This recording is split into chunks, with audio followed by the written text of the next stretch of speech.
All right, it was a big story when my guest wrote his first book, and now Rick Robinson is on his second book. Rick, buddy, congratulations. Thank you very much. Great to be here today. The new book is Sniper Bid. Tell us about it. Sniper Bid is, for those who read the first book, it's a little bit of a continuation, sequel to the first book. The main character, Richard Thompson, has now been elected to Congress, and he's suddenly thrust into the middle of his first big issue that he takes on nationally, and that's steroids in professional sports. Now, this is something close to you because you are a great sports fan. You've dabbled in some. Have you done some legal work in the sports area? Done a little bit of legal work in the sports area, some of it involving steroids, actually. Right. And, of course, you worked for how many years for Jim Bunning?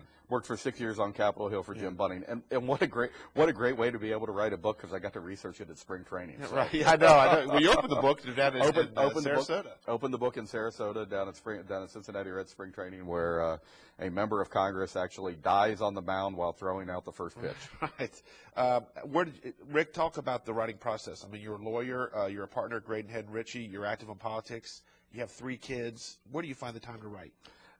Literally what I do is when I get into the writing mode, I dedicate that every night that I'll go home every night and sit down for an hour and write. Yeah. Usually about 9, 10 o'clock. Yeah. I'll sit down and I'll start writing. Some nights I'll just maybe rearrange a paragraph in that hour. Yeah.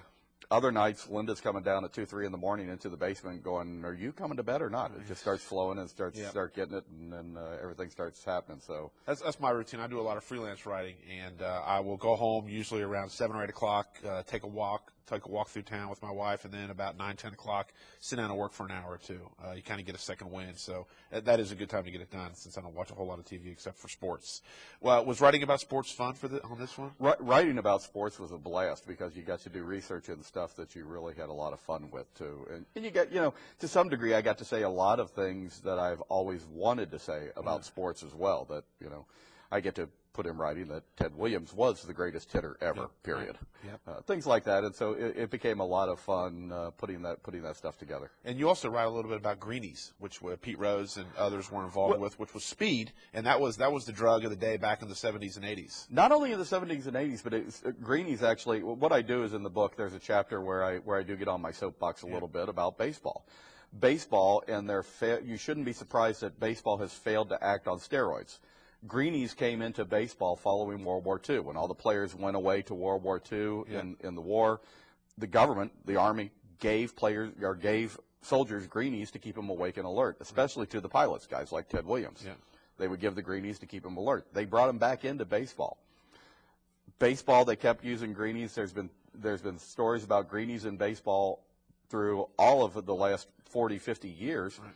Just to give you an idea, baseball banned ephedrine, a natural substance, before they banned greenies. They only banned greenies a couple years ago. So that'll tell you, if it took 60 years to ban greenies, why are they not doing anything about steroids?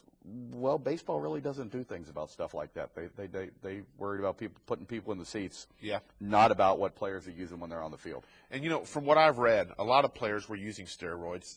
You had your instances where guys were just bulking up like Barry Bonds and McGuire, but other players used it to come back from injuries. And because you're playing so many games, and naturally you're going to get a little better, but that's where a lot of players, from what I understand, turn to steroids. Well, not only that, but you had a lot of players who used it to extend their career. I know one of my favorite players forever with the Reds was Benito Santiago. Yeah.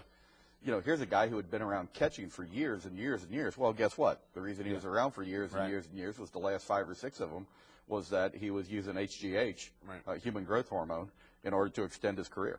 And Brett Boone was also, the guy hit 50 homers when he was in his mid-30s. Right. And there were several instances like that. Not that it can't happen, because there's some amazing athletes out there, but I think it did come out that he was eventually on the juice. And my point is, in the book, one of the points I make in the book is that if you're going to let guys like Mark McGuire and Barry Bonds into the Hall of Fame, you've got to take a second look then at Pete Rose and Shoeless Joe Jackson. Absolutely. Now, whether or not you're in favor of them being in the Hall of Fame or not, but if you're going to let these guys in, because the argument always is on gambling, is that gambling affects the integrity of the game. So does steroids. Sure, absolutely. Now, I love the cover of this. This is a very striking cover. I think we have a screenshot of this, Dan, if we can show it. If not, you can throw it out here. With the baseball and the pistol now. So there's the guy on the mound. Are you going to tell us how he dies, or what's the deal with the gun? Well, the sniper bid, the name of the book is Sniper Bid. If you play on eBay, you know what a sniper bid is. Sniper bid is somebody who puts a bid in at the very last second Yeah. to win a bid, win an auction on eBay. He snipers everybody else by putting in a big bid. And the title comes from that because as this issue on steroids starts coming up on Capitol Hill, someone is trying to silence everybody who brings up the issues. One of the potential bad guys is a guy who collects baseball cards of a particular athlete who's on the juice, and he's worried that, possibly his collection might devalue because of the steroid investigation. This one's a little bit more of a mystery. You really don't know who the bad guy is until the very end of the book. That's great. All right, we're going to take a break and come back and talk. We're going to talk some politics with Rick. Rick's writing a political column now, too, for an organization.